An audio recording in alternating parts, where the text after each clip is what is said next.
रहमानिर्रहीम। अस्सलाम वालेकुम वरहमतुल्लाहि वबरकातुहू। आज जी मैं आया हूँ साहिवाल, एक हमारे भाई हैं उनके घर में, और उनके घर में पहले जो है ना वो काफ़ी लोग जादू और जन्नात के मरज़ की वजह से फौत हो चुके हैं। कईयों को बीमारियां लग गई मुख्तलिफ किस्म की। तो ये उधर मेरे पास आए तो अल्हम्दुलिल्लाह मैंने बहुत सारे सवालात भी किए, और उसके बाद मैंने उनसे पूछा कि मुझे ये बताएं आपके घर में कोई तावीज़ वगैरह पड़े हुए हैं, क्योंकि अक्सर ये खन्नास पीर जो अपने नाम को चमकाने के लिए जो है ना ये काम करते हैं ना, उन्होंने जनाब ये तावीज़ इस किस्म के ये तावीज़ दिए होते हैं। अब इसमें आप देखें कि ये एक तो ये दायरा जो है ना, ये ट्रायंगल ये बना के उसको साबित करने की कोशिश ये है कि हमने आपको आपके घर को हमने कील दिया, यानी कीलने से मुराद ये है कि आपके घर को हमने यानी हिसार कर दिया आपका। और उसके ऊपर या हक बाहू बखीश बाहू, क्या मतलब है इसका किसी को कुछ नहीं मालूम। और उसके बाद ये सारे चारों तरफ ये जो है ना या अल्लाह, फिर या दाइम, और ये भी मैं आपको बता दूं कि ये एक जो अहले तशय्यो के लिखे हुए तावीज़ का मैं वजाहत दे सकता हूँ कि अहले तशय्यो जितनी गैरुल्लाह से मदद मांगने के कायल है ना, ये सारे के सारे अमाल बातिला जो है ना ये उन्होंने उनको इख्तियार किया होता है। और फिर उसके साथ तावीज़ के अंदर अपनी मशहूरी के लिए हकीम मियाँ मुमताज़ हुसैन फ़ोन नंबर, ठीक है, अभी हम इंशाल्लाह ताला इसी वीडियो के दौरान इस नंबर पे कॉल भी करेंगे। अल्लाह करे कि हमारी कॉल उठा ले तो फिर देखते हैं इंशाल्लाह। अच्छा, उसके बाद अच्छा जी, ये आपने तावीज़ कारोबार में तरक्की के लिए लिया होगा है जी? ये तावीज़ ही कारोबार में तरक्की के लिए लिया, और ये इसमें खबासत ये डाल दी, फिर उसके बाद ये नंबरिंग कर दी। जिस चीज में, जिस शहर में जादू में नंबरिंग होगी ना, वो समझ लें कि वो 100% वो जादू होगा। इल्मुल अदद से लिखा हुआ कोई भी तावीज़ है वो जादू में शुमार होता है, उसका कुरान और सुन्नत के साथ, अल्लाह और अल्लाह के रसूल के अमल के साथ इसका कोई ताल्लुक नहीं है। आगे आ जाए जी, एक तावीज़ नाम ले के ऊपर लिखा हुआ है जी यासर, ये आपको छोटा सा यासर लिखा हुआ नजर आ रहा है। अब यासर के नाम का भी तावीज़ जो है ना उन्होंने वो बना दिया कि ये यानी अपना जो पूरा अमल है वो उस बंदे के ऊपर मुसल्लत कर दिया, ठीक है। और नक्शे नादे अली, नादे अली का मतलब ही मैंने आपको बताया था कि एक तो 786 का कोई इस्लाम में कोई तसव्वुर नहीं है, और दूसरा जो नादे अली है, नादे अली का मतलब ही ये है कि भाई अली को पुकारो। निदा का मतलब होता है पुकारना, तो नादे अली के अली को पुकारो, अल्लाह को छोड़ के किसको पुकारना है? अली को पुकारना है। सीधा सीधा शिर्क और अल्लाह के रसूल के खिलाफ अमल है। और जब ये सारा तावीज़ बना के नक्शे नादे अली बना के उन्होंने दे दिया, अब बंदा मुतमईन हो जाएगा कि भाई अब जनाब मेरे पास नक्श है, मेरे पास फलां बाबा जी का दिया हुआ तावीज़ है। और क्या नाम है जी उसका? काजी अफजल अराई। अब काजी अफजल अराई साहब जो है ना, उन्होंने ये तावीज़ और गंडे का काम वल्लाहु आलम कब से शुरू किया हुआ है, लेकिन है ये काम 100% मुशरिकाना और कुरान और हदीस के खिलाफ है। अच्छा जी, फिर आगे लिखा हुआ है 11वीं शरीफ का खत्म हर माह को लाजमी अदा करें। ये भी करते रहे? नहीं, एक नहीं करते। चलो अल्हम्दुलिल्लाह, 11वीं शरीफ का खत्म जो है ना वो हर माह आपने अदा करना है। वो क्यों अदा करना है जी? आपने अल्लाह और अल्लाह के रसूल को राजी नहीं करना, आपने शयातीन को राजी करना है। अब बहुत सारे लोग मेरे खिलाफ ये बात करेंगे कि भाई आप 11वीं शरीफ के खिलाफ गए। भाई हम 11वीं शरीफ का जो ये जुमला है ये है ही खिलाफ सुन्नत। कौन सी 11वीं शरीफ का आप नाम ले रहे हैं? कुरान और सुन्नत के खिलाफ बात करके लोगों को आप उनके की अकायद को ठगते हैं और फिर करते हैं बात कि भाई हमें जी ये वाला काम करना है। अच्छा जी, अब ये तावीज़ देखें जरा, ये थोड़ा सा कैमरा करीब करो यार। ये वाला जो तावीज़ है ना, ये जिस बंदे ने, उसी ने लिख के दिया भाई, ये एक और बंदा था उसने लिया, ये किसी और से लिया था आपने। अब ये तावीज़ जिस बंदे ने दिया है, उस बंदे ने, मैं जो है ना उस बंदे को ये गारंटी देता हूं, बल्कि मैं ये उस बंदे के साथ मैं पूरा मुकाबला करने के लिए तैयार हूं कि अगर उस बंदे ने इस तावीज़ को पढ़ के सुना देना सारी जिंदगी मैं उसकी गुलामी करूंगा। वो खुद पढ़ के इसको सुना दे कि मैंने लिखा गया है। जो कुरान और हदीस इसका जो मफहूम और मायना है अगर समझ में आता है तो वो इलाज है।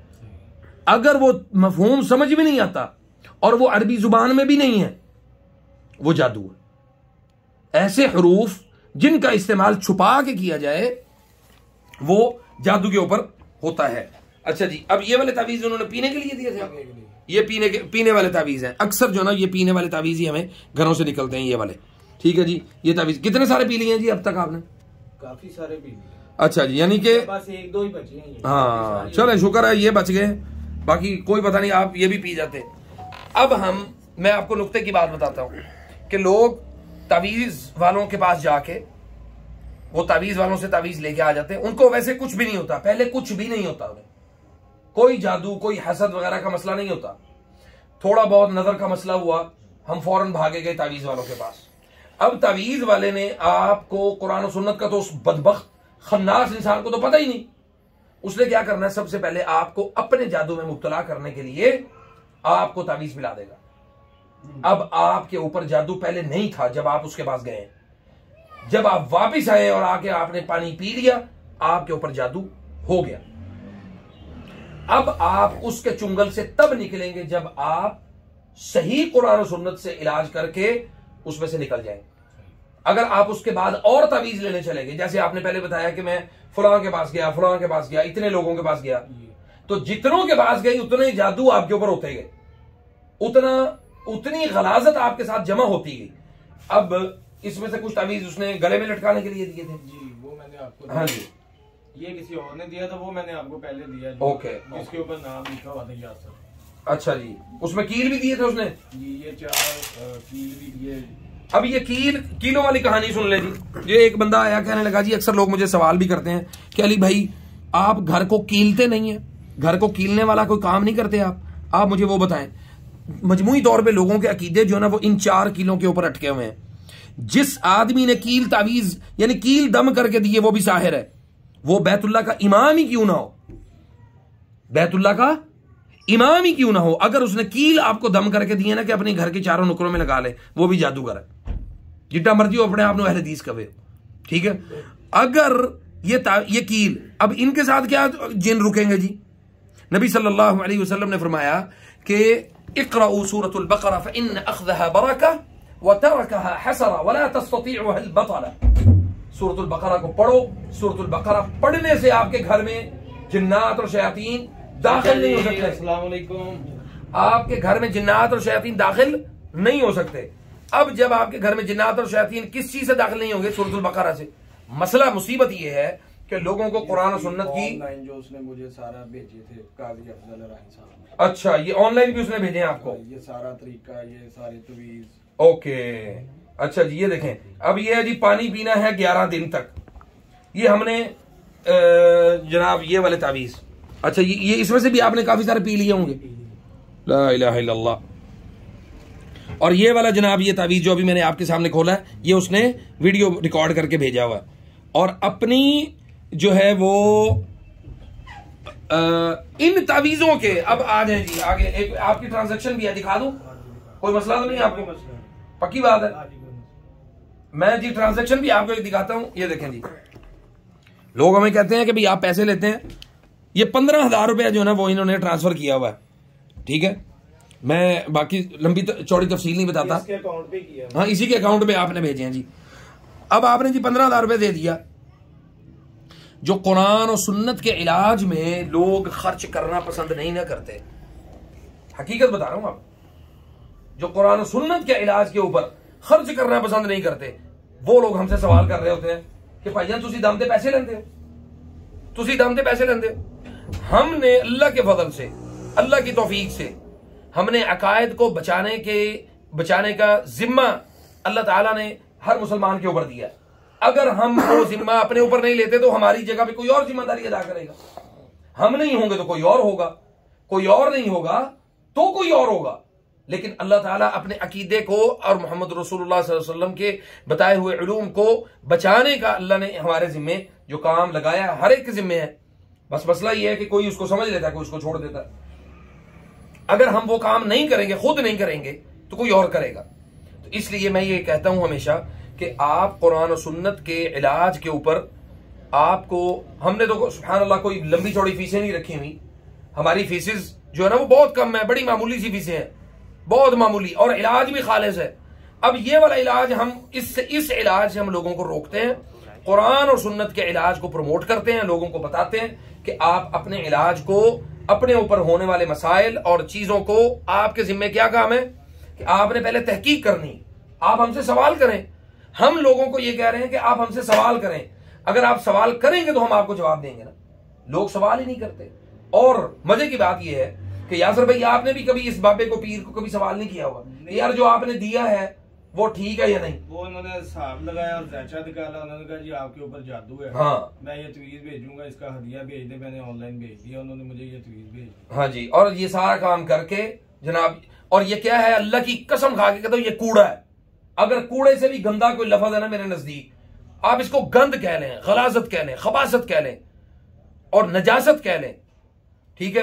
नबी सल्लल्लाहु अलैहि वसल्लम ने फरमाया, मन अल्लक़ तमीमतन फला अतम्म अल्लाहु लहू, जिसने तमीमा लटकाया अल्लाह उसकी मुराद पूरी ना करे। तो मुझे बताएं कि क्या ये इन बाबों के तावीज आपके ऊपर काम करेंगे? कभी भी नहीं करेंगे। क्यों? इसलिए कि नबी सल्लल्लाहु अलैहि वसल्लम ने इस चीज के ऊपर हमें मना फरमाया कि ये काम आपने नहीं करना। जब हमने वो मुखालफत की तो हमें उससे फायदा होगा? किसी सूरत फायदा नहीं होगा, नुकसान ही पहुंचेगा। तो अल्लाह ताला हमें अमल की तौफीक अता फरमाए। इंशाअल्लाह अब हम इनको सबको जाया करेंगे, और जाया करने का तरीका, अगर आपके घर में भी मौजूद है, अगर आपके घर में भी मौजूद हैं तो इन तमाम तावीजों को जमा करें, एक बाउल लें, उसमें नमक डालें, थोड़ा सा नमक डाल के, समुद्री नमक मिल जाए तो सबसे अच्छा है, नमक डालें। नमक डालने के बाद इन सारी चीजों को खोल के उसके अंदर डाल के, ये जैसे मसलन ये लिखा हुआ है, इसको डाल के अच्छे तरीके से ग्लव्स पहन के उसको मैश कर दें, उसको इतना साफ कर दें कि उसकी जो लिखी हुई है उस खन्नास की वो मिट जाए। ये तमाम चीजें। अब आपको आखिरी चीज दिखा दूं कि अल्लाहुम्मा सल्लि अला मुहम्मदिन व आलि मुहम्मद, अस्सलामु अलैका या आखिरुज़ ज़मान, इमाम महदी अलैहिस्सलाम। ये 100% जादू लिखने वाले शिया हजरात हैं। ये मैं बड़ी वजाहत के साथ कह रहा हूं। जादू करने वाले, जादू लिखने वाले, जादू करवाने वाले, ये सब के सब कौन है? शिया हजरात हैं। शिया हजरात को चूंकि छुट्टी मिली हुई है, अकीदे बर्बाद तो हैं पहले ही उनके, उसके साथ साथ उन्होंने ये किया कि हर उस चीज को इख्तियार किया जो रसूलुल्लाह के सल्लल्लाहु अलैहि वसल्लम के खिलाफ थी, सहाबा इकराम के खिलाफ थी। गालियां निकालना, नऊज़ बिल्लाह, तबर्रा करना, ये शयातीन को खुश करता है ये काम। मैंने कई ऐसे तावीज शिया हजरात के लिखे हुए जिनमें सहाबा इकराम को गालियां लिखी हुई हैं, नऊज़ बिल्लाह, वो मैं आपके सामने दिखा सकता हूं। बहुत सारे ऐसे तावीजात हैं। तो अल्लाह ताला हमें अमल की तौफीक अता फरमाए। तो इन चीजों से एहतियात करें। इसने मुझे दी थी ये तवीज़, हालांकि अच्छा इस तरह तावीज डाल के पीना तो वैसे ही हराम है ना। आपने तावीज डाल के पी लिया, समझ लें अस्सिहर अल मशरूब, पिए हुए जादू की अलामत है। ये जो जादू आपको पिलाया जाता है ये उसकी अलामत है। अब आपने उसको पीना शुरू कर दिया, पी गए, खलास आहिस्ता आहिस्ता बीमारी आपके जिस्म के अंदर वैसे ही ऑलरेडी दाखिल हो जाएगी। अब वो जिन भी आपके ऊपर मुसल्लत हो जाएगा जो इस तावीज, इस ऑर्डर के ऊपर काम कर रहा है। आपकी बीमारी खत्म हुई कि ज्यादा हुई? बढ़ गई और मुसलसल बढ़ गई। फिर इसीलिए इमाम इब्न क़य्यिम रहमहुल्लाह वो कहते हैं कि रुक़िया से ज्यादा, यानी खाने पीने से ज्यादा जरूरी है आपके ऊपर सुबह शाम रुक़िया, यानी कुरान और सुन्नत के मुताबिक दम करना है। उसको इख्तियार करेंगे बितौफीक़िल्लाह आपका सारा मामला हल हो जाएगा। उसको तर्क कर देंगे तो फिर आपके ऊपर वो चीजें मुसल्लत होंगी जो आप तसव्वुर भी नहीं कर सकते। फजज़ाकुमुल्लाहु खैर। अस्सलामु अलैकुम व रहमतुल्लाहि व बरकातुहू।